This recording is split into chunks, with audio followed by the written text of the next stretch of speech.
This Torah class is brought to you by TorahAnytime.com. Okay, good morning, Rabbi Sai. So we're going to divert just for one more week from the subject of tefillah. We've been learning many shiurim about the Tana Reb Meir. As I said, I'm working on a Sefer on Reb Meir, and I want to discuss a very interesting inyan about Reb Meir relevant to this week's Parsha. In general, the Gemara tells us a rule that we don't paskin like Reb Meir. And the reasoning of this rule is based on the Gemara in Eruvin on Daf Yud Beis. In number 6 on your sheet, Amar Rav Acha bar Chanina, Galei v'yadua lefnei misha Amar v'haya olam. It is revealed and known before he who spoke in the world came to be, she'ein b'doresh Reb Meir k'maisai. There's no one like him. So why is the halacha not been established like him? Because his friends could not fathom the depth of his opinion. In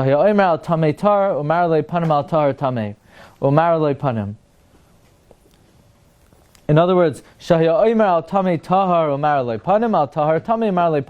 Reb Meir could tell you about any given shaila why the halacha is exactly what you would not have thought and explain to you why. Reb Meir was the deepest of the deep. The Gemara then says his name wasn't Meir, his name was Naharoi. Why was he called Meir? But even though he was so brilliant and illuminative in halacha, we never paskin like him. But nevertheless, his brilliance was such that Rebbe said that the reason I'm so smart is because I saw Reb Meir from behind. Had I seen him from the front, I would have been even smarter. And we also learned in the past, there are two Tshuvas HaRashba, that even though we don't paskin like Reb Meir, but in his famous machlokes in Kedushin Lamed Vav with Rabbi Huda, that Reb Meir holds ben kach nekro ubanim, that we're always considered the children of Hashem, we do paskin like Reb Meir. But today we're going to learn another whole category of exceptions. That there's an entire category of exceptions that we do paskin like Reb Meir. And we'll see what this has to do with this week's Parsha. Shailas Tshuvas Ginas V'radim Arachayim Klal Beisim Tezvav, and the same is brought in the Maharam ben Chaviv in Siman Yud Zayin. Klala de Milsa L'mayda Asina Alal de Reb Meir Shaper Dami L'dabek B'dabek Afilu B'kra Habami Tochaksav. Reb Meir holds you could use glue if parchment tears. Says the Ginas Vras, so you think, okay, good, but we don't paskin like Reb Meir. No! V'yesh tam God lives like Reb Meir, Mishum Reb Meir hayabaki v'zoros hamlachas hasafros. When it comes to Hilchos Safros, we always paskin like Reb Meir. Now why, when it comes to Safros, do we paskin like Reb Meir? Because what do you think Reb Meir did for a living? Mishum Reb Meir hayabaki v'zoros harbe b'mlachas hasafros. Reb Meir was very proficient and very energetic in the work of Safras. For example, if you look in Gittin, Samach Zayin, it says, Isi ben Yehuda hayamoyne shivchan shachachamim, number 2 on your sheet, Isi ben Yehuda would count the praise of the wise. Reb Meir chacham v'soifer. Reb Meir was wise and a scribe. Reb Yehuda chacham l'chshayirtz. Reb Yehuda could be smart when he wanted. Now, obviously, that requires explanation. Reb Tarfon Gal Shel HaGoyzim was a pile of nuts. Reb Yishmael Chanus Mizan. Obviously, all these shvachim and accolades need to be understood. But Reb Meir was what? Chacham Sofer. So Reb Meir was very proficient in Safras. And not only that, if you look in the Gemara in Soita, Reb Meir praised himself that he was a baki in Chaserois v'Yiserois. If you look at the end of the Gemara in Saita number 3 on your sheet, Avchav, Hachi Kamar Le'Eloimi Bai Bechaseros, where it says the Baki Ana. So Reb Meir said about himself he's Baki in when the Vav and the Yud are missing. And here's another Gemara that describes Reb Meir's proficiency in the art of Safrus. The Gemara says, Rabba Bar Chana said the name Rabbi Yochanan, one is not allowed to write one letter of a Megillah by heart. You have to write it from copying another Megillah. Amar Rajba, Maisa Reb Meir, Shach La'aver Shana Ba'asya. Reb Meir went to Asia to be Ma'aber of the year. And there was no Megillah. And he wrote it Baal Peh. B'katzoi Milibai. And he read it Baal Peh. He wrote it Baal Peh. Amar Rabbi Avo, Shani Reb Meir, the Mekayim Bey, V'yafa Pecha, Ya Yeshiru Negdecha. Reb Meir is different. About him it says, and his eyelids will look straight ahead. That even though nobody is allowed to write a Sefer Torah or Megillah not from a Ksav, Reb Meir is allowed to, because Reb Meir, we apply the principle, his eyelids look straight ahead of him. It's as if when Reb Meir was writing a Megillah Bal Peh, it's like he was looking at the words. That's how much Safros was part of Reb Meir, that it was in his mind's eye already. He didn't have to copy from a previous existing Megillah, it was already in his mind's eye. These are Divrei Torah. It says about Torah that if you hide your eye from it, it flies away. Nevertheless, it was straight on, spot on by Reb Meir. Now, so based on these three Gemaras, says the Shal Sheshuv is Ginas Veradim, even though we never paskin like Reb Meir, when it comes to Safras, we paskin like him. Says the Ginas Veradim, Ken Kimin Shayazaris b'Malachtoi, Naktiran Kevasei, Shavada Yorad L'Umkun Shahalachas Anugas Lumnasei. He definitely plummeted the depth of the halacha that was relevant to his profession. And he gives a few examples of this. We know we paskin like Rav Bedine, and by, Rav Be'Isure Shmuel Bedine. We paskin like Rav by Isurim and Shmuel Bedinim. Why do we paskin like Rav Be'Isur? Rav was very great in Milsa de Chasidusa, and he was very medakdek binyani Isurim. He definitely plummeted the depth of their halacha, and therefore we paskin like him by Isurim.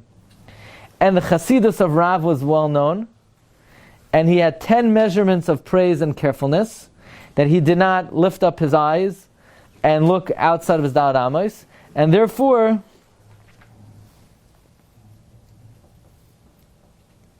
Rav, when somebody said something inappropriate, Rav wouldn't even look at the person. Okay, be it as it may,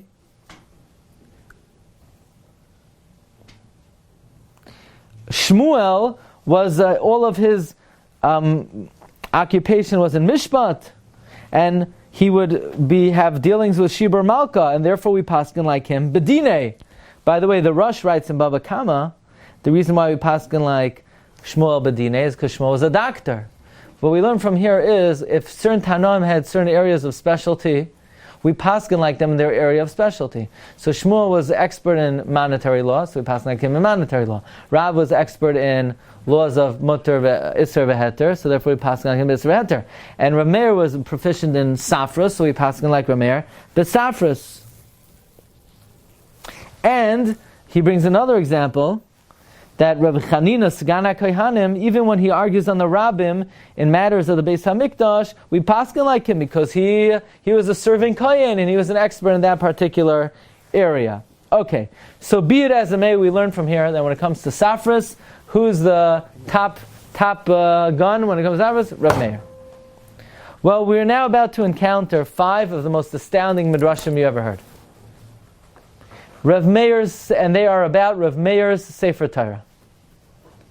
After all, he's the greatest expert in Safras. Says Bereshis Rabbah, b'Torah Seisha Reb Meir Matzu Kasov. In the Torah of Reb Meir, they found it's written. It says Vayar Leikim Eskala Sharasa V'Hinei Toiv Ma'oi. No, Reb Meir says it doesn't say that. V'Hinei Toiv Maves. God saw everything was good. It doesn't say that. Vayar Leikim Eskala Sharasa. God saw everything He made. V'Hinei, and behold, Toiv, what's good? Maves. Death is good. Not everything was very good, but God saw everything He made, and death was good. So I think Rav Hutner says, one of the meanings of this is, Ma'oid, God saw everything He made. V'hinei toiv ma'oid. Ma'oid, when a person wants ma'oid, a person says, I have a car, but it's not fully loaded. So it's not ma'oid. A person wants not toiv, wants ma'oid. I have food, but it's toiv, but it's not ma'oid. When a person wants ma'oid, the ma'oid is maves. Be satisfied with the toiv. He's dead. Rav Hutner, I believe. But the ma'oid is but at the end of the day, it says this is what it said in Reb Meir's Sefer Torah. So there's one simple question on this great Sefer, the greatest all-time Sefer. We have one problem with the Sefer Torah. You know what it is? It's puzzle.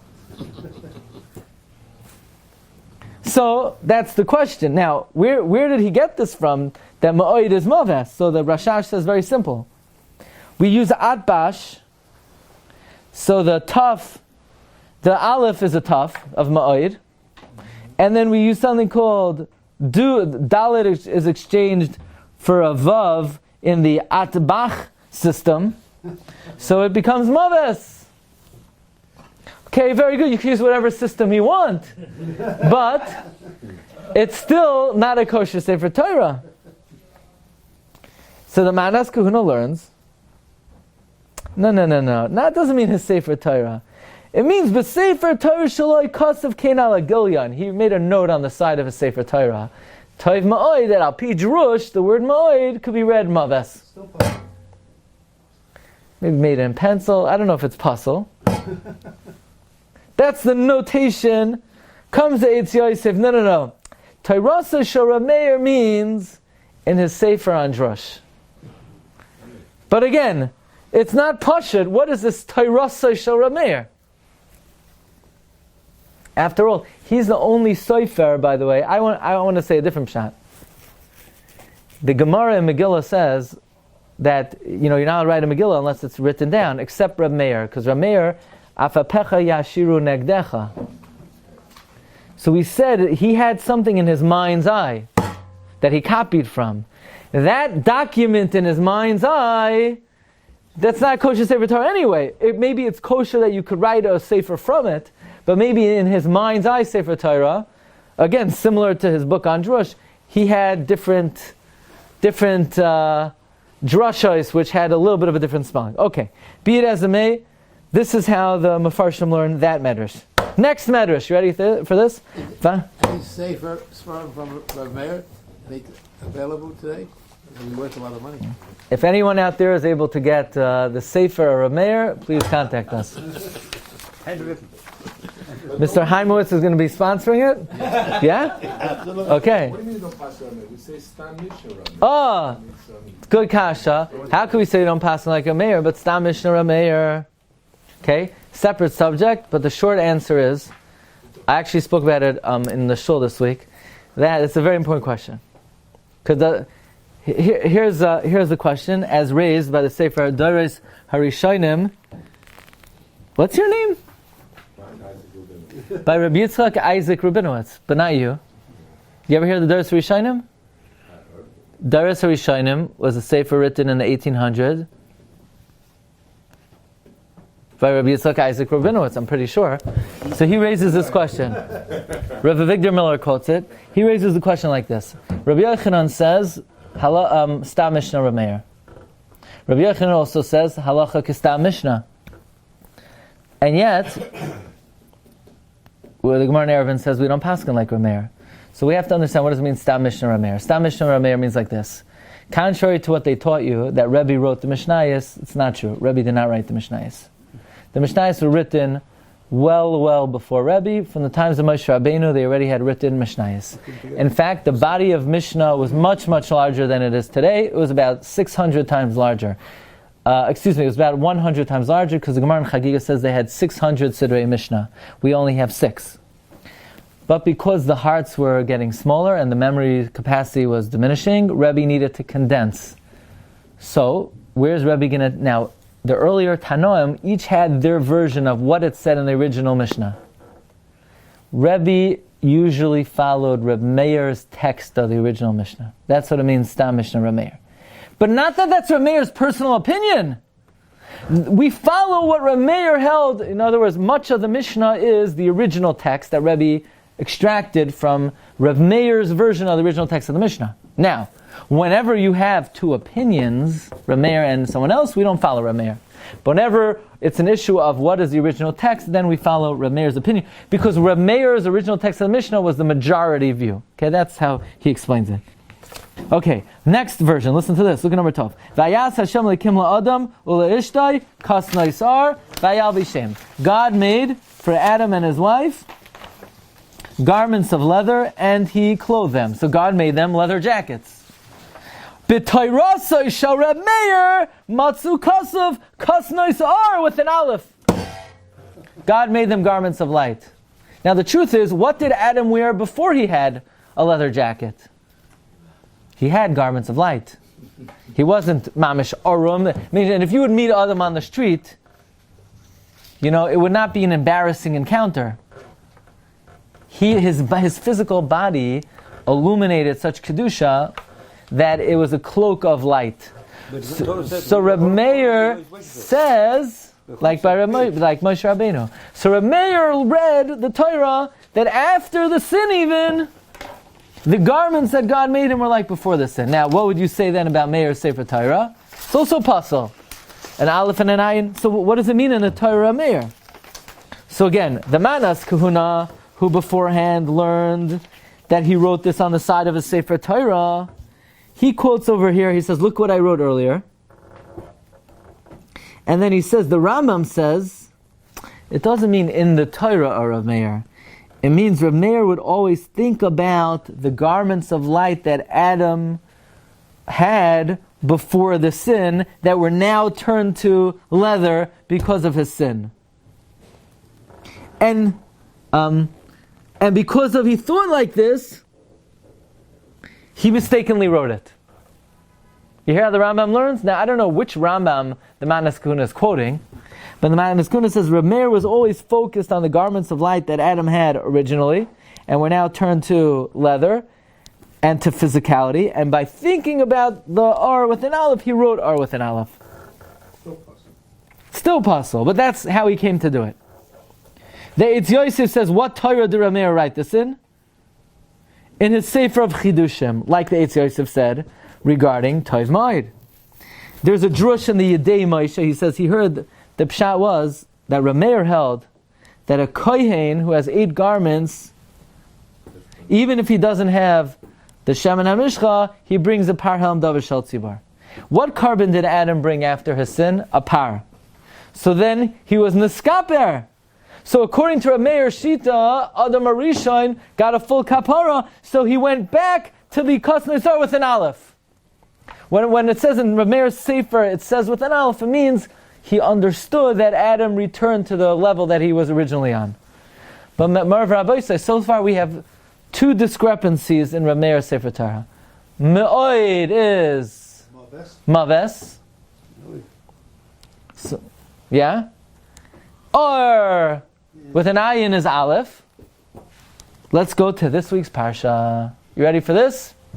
This one blew me away. I'll tell you the truth. I wanted to prepare a Sefer on a Shiur on Tefillah. And usually our Shiur on Tefillah is sponsored by Rabbi Rose of Los Angeles.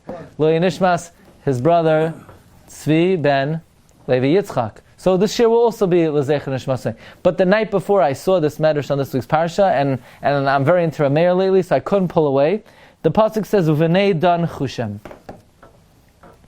Because everybody knows this pasuk, because it's a trivia. What is it? What Jeopardy, right? Uvenei dan chushem. What's the question? What is the shortest pasuk in the Chumash? Right. But what's the obvious question on it? And the sons of Dan are chushem. You know what that's like? Here, I want to introduce you to my kids. Hey, where'd they go, right? Only one is here. So, that's what happened to the rest of them. Now, the Targum says, the Targum translates, Uvenei dan chushem. So the Targum doesn't really help us here.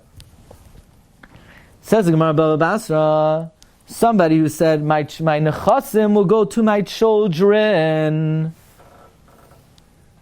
Now the halacha is that a son gets Yerusha. Does a daughter get Yerusha? No, daughter doesn't get Yerusha. So a guy said, my nechasim go to my children. There was a bra and a barta. There was a son and a daughter. So the daughter said, you see, Dad explicitly included me. But the question is, when you say children, now the question is, could one son be called children? The son says, no, he meant me. My children is me. Or the daughter says, no, you're only one. You can't be called children. That's the Gemara Shaila. Can one son be called children? Mi karu inshi lebra b'ni. And he means to dismiss his daughter. And he means to include his daughter. We see one son could be called plural. No, Amar le Rava, Dilma kedatani debei Chizkiya, shay merubin kechushim shel kaneh. They were numerous like the prick of a reed. So the descendants of Chushim were many. Excuse me, but Dan had a lot of descendants. So even though Chushim doesn't mean one person, Chushim means many. Let's see if they have. No. No, Chushim is just a reference to a part of a plant. It means the sons of Chushim were many. Now look in the Ibn Ezra. You ready? The Ibn Ezra, Uvnei Dan Chushim. What happened? Who's the other son? So the Ibn Ezra says it could be Dan had two sons. One of them died, and he's not mentioned. And that's why it says Uvnei. It says Uvnei because he had another kid, but one of them died, so we don't mention him. Or the pshat is, Bnei could even mean Lashon Yachid. Now we're going to feature a Sefer that I hope to have a Shiur just on the Sefer, but we're going to feature him now for the first time. The name of the Sefer is Nasina Lagere. Nasina Lagere is, as far as I know, one of, or the most prominent Perush on Targum Unclus. It was written by Rav Nasina Adler, not to be confused with Rav Nasina Adler. Okay, this Nasina Lagere was a Talmud of Rav Nasina Adler. His name is Nathan Marcus Adler, and he was the chief rabbi of England in the end of the 19th century. He's not as well known, but he wrote this Perush. He wrote the classic Perush on Targum Unclus. My friend Gedalia Schwartz got me a copy, and he wants to explain what does the Targum mean to say over here by just translating the words Uvnei Dan Chushim. He says the Nasina Lagere Targum is just translating the Hebrew, but not like the drasha of Chazal that it includes daughters or that includes descendants, because he says the Maskana of the Gemara is not like that. And says the Nasina Lagere, he writes B'nai not like in Reb Meir's Sefer Torah, because he writes B'nai because maybe B'nai Banim Harehim Kabanim, or like Ibn Ezra says he had another son. So from here, from this Nasina Lagere, he refers us to Reb Meir's Sefer Torah again. And what did it say in Reb Meir's Sefer Torah? One of the big questions on the Parsha is, it says, how many descendants did Yaakov come down with? Shivim Nefesh. Question is, if you count them, you only have 69. So who's number 70? Yeshayim Chushim ben Dan Hishlam Imam Esaminyan. V'Tayrasa shel Reb Meir Matzo Kasav uben Dan Chushim. In the Torah of Meir it says the son of Dan was Chushim. Hadahu d'chsev. This is what it means by Yavayu Hagalada. V'yel eretz tachtim chadshi. Beis yarach sinim. Mida k'neged mida. Dan came into his father with his lone self and was blessed with 70,000. And Benjamin entered with 10 children and he only had 40,000. What does this teach you? Reb Meir argues on the previous Tana. The previous Tana held the 70th was Chushim ben Dan. What does that mean? Chushim ben Dan Hishlam Imam Esaminyan? Reb Meir says no. Uben Dan Chushim.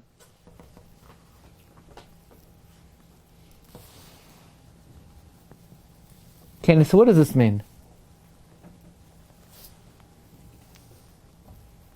Because what does the Tana mean that Chushim ben Dan was number 70? He's already counted in the 70. So how could he be number 70? And Reb Meir says no, it's not number 70. That's why it says Uben Dan Chushim and not Ubnei. Meaning the opinion that Chushim ben Dan is counted twice brings the proof to his opinion because it says Uvnei. Uvnei says count him twice. Now why would you count somebody twice? So the Manas Kahuna says that Reb Meir argues he doesn't hold that Chushim is Masham Laminyan, and that therefore it says Uven Dan Chushim. If you look in the Eitz Yosef says, why would we count Chushim twice? He says even though Chushim was already counted as number 69, he's counted as 2. Because many, many, many descendants came from Chushim ben Dan.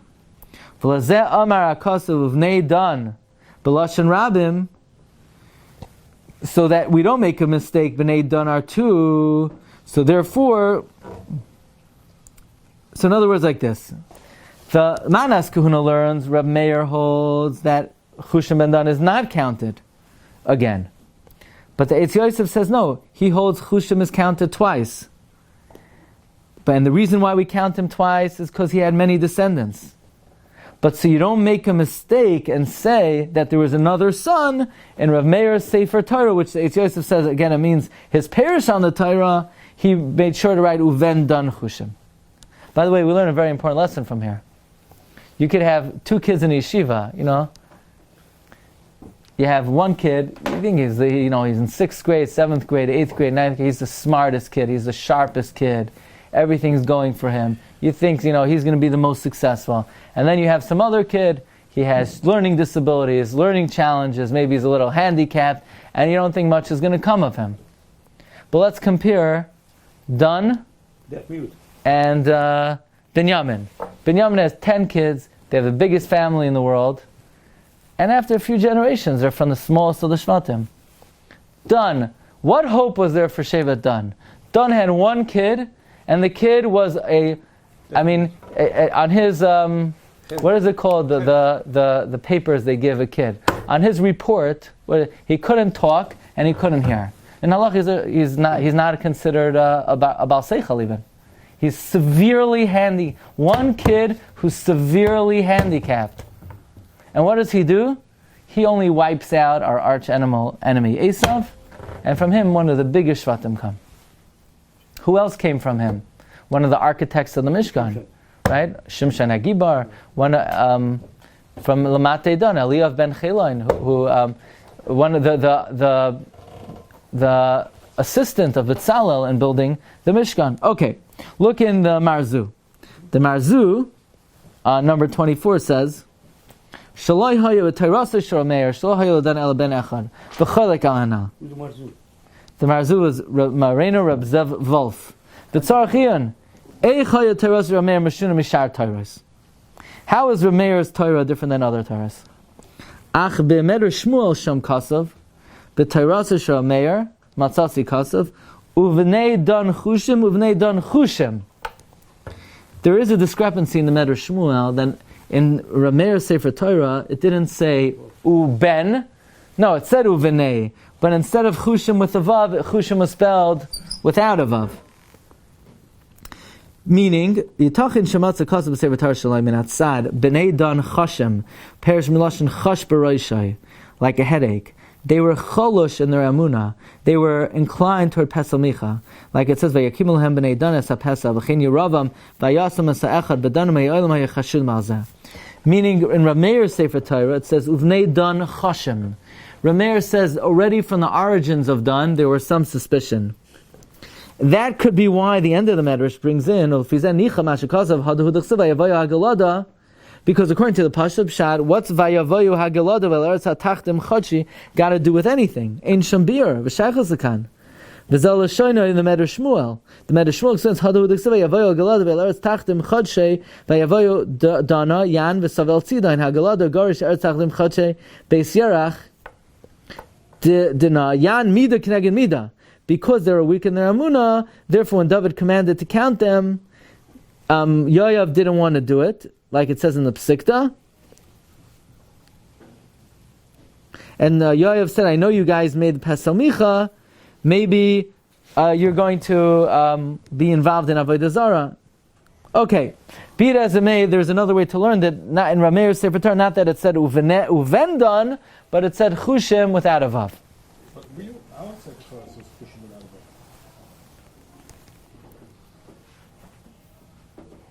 So regarding that, I guess maybe we do follow Reb Meir, or maybe, I don't know. I don't know. Now I want to show you one more thing, and then we'll wrap it up. In the Sefer Hanoitzin Imrei Shefer, V'Yishai Naftali Hertz Shapira, he brings, what is the meaning of this in the Sefer Torah? Reb Meir, it says, Uven Dan Chushim.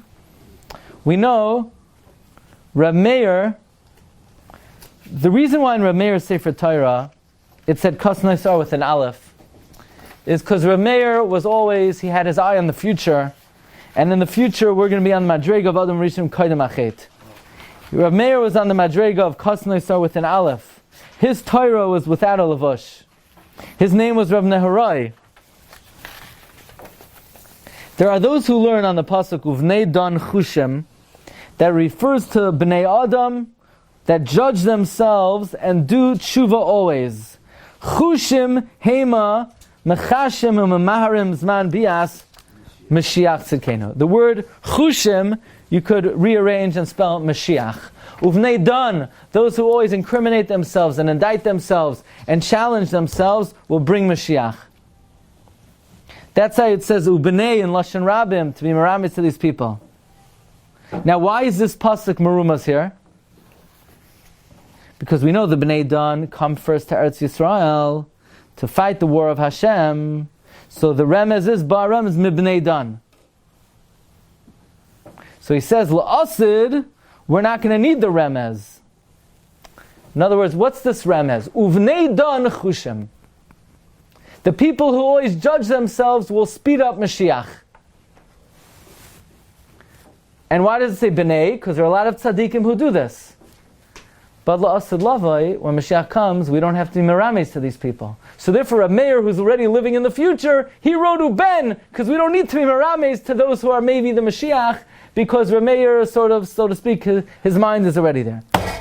Be it as it may, that's the third discrepancy in the Sefer Torah of Reb Meir. Number 1, Ma'oid Maves. Number 2, Kas Naisar with an Aleph. Number 3, Ubenei Dan, not Uben Ubenei, Yud. And there's a fourth one in the Yerushalmi on Tainus. I know you were saying, how come I didn't say the Yerushalmi on Tainus? So I'm up to it. Amar Rabbi Chananya, Breid Rabavo. In the Sefer Torah Meir and Yeshaya, it says Masa Duma. Reb Meir said Masa Roimi. So I found a remez Nifla Ma'oid. You know why his name is Meir? Just like many Tanoim would sign their names in the beginning of their Svarim, Meir is a Rashi Tevois of the 4 discrepancies in his Sefer Torah. Mem is Maves Ma'oid. Aleph is Ayin R with an Aleph. Yud is Ubenei Dan Chushim. And Reish Masa Duma is Masa Roimi. Meir was a remez to the 4 chidushim he had in his version of the Sefer Torah. What's the Masaduma? Well, Masaduma is a pasuk in Yeshaya. So look in the Sefer L'Chakima Beramiza, Chazal say B'Torah Shra Meir, we find V'nei Tov Ma'oid Tov Maves. And I asked Hashem L'Kimal Moshe Kas Naisar with an Ayin, Torah Meir Kas Naisar with an Aleph, Uvnei Dan Chushim, and Rameir said there was Ben Dan Chushim, and Kiyotze B'Zeh Benavi Masaduma Masa Roimi. So he quotes Rav Aaron Haiman. Are you related to him? A little close, like a third cousin. B'dvar Chachamim, that if you combine the 4 Shinuyim, we have Meir, Maves Ar B'nei Roimi. That Reb Meir, who he said was known as one of the great Darshanim, I would say not a great Darshanim, he was known as the greatest Sefer. That's why the Ginas Vradim says, even though we don't pass him like Reb Meir, we pass him like him by Safras. He wrote a Sefer of Drashos that is called Torah Shra Meir, or Sefer Shra Meir, and he signed his name Beremez, because by the way, his name wasn't Meir, his name was Nahirai. So where does Meir come from? So some say he was born on Chanukah. But, so he signed his name like Rebbe Lezer Roikeach writes that Tanoim and Amaram would allude to their names in the psicha of their Sefer, like the Medrash Tadshe, which begins with Tadshe Aretz Desha. The word Tadshe is Gematria 705, Kaminyan Reb Pinchas ben Yair. By the way, I saw an amazing Gematria. What do we apply to... Now, I want to say Torah Shra Meir is the Sefer Torah that was in his mind's eye, from which he copied everything, which the Gemara Megillah says, even though you're not to write a Sefer about Peh, Reb Meir was able, because he saw it so clearly. I saw an amazing Gematria. The Gematria of Yafapecha Yayishiru Lenegdecha, which we applied to Reb Meir, is Gematria Ze Reb Meir Bal Hanes. Okay. Go figure it out. Fine. So, a 5th Medrash. In the end of Medrash Rabbah, Parsha Aleph, Ois Yud Aleph, it says the following: Be'anoichi de Reb Meir. In Reb Meir's Anoichi. And that's the end of the chapter. And the next chapter begins, Reb Yudin B'Shem Akilos Amar, Lozen no l'kroi elaka. God is fit to call God. Because Benoig Sheba Olam, a king of flesh and blood, praises himself in the Medina, even before he builds statues, even before he builds a palace. He says his name and then he gets a statue. God works the other way. First he does and then he's praised. So the question is, what in the world does it mean? The Anoichi of Reb Meir. What's that supposed to mean? The Anoichi of Reb Meir. So the Manas Kahuna says, it's a Tas Sefer. But you could say V'doichek, like we say in Parak Beis, the Torah Reb Meir, that it said or in his Sefer Torah or in his Gilyon, as an explanation.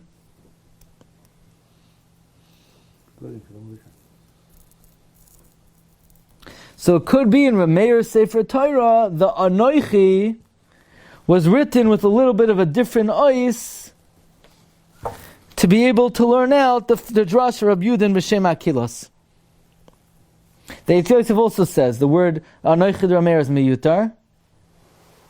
Or he says it could be they had a medrash called Anoichi de Reb Meir, where this drash appears.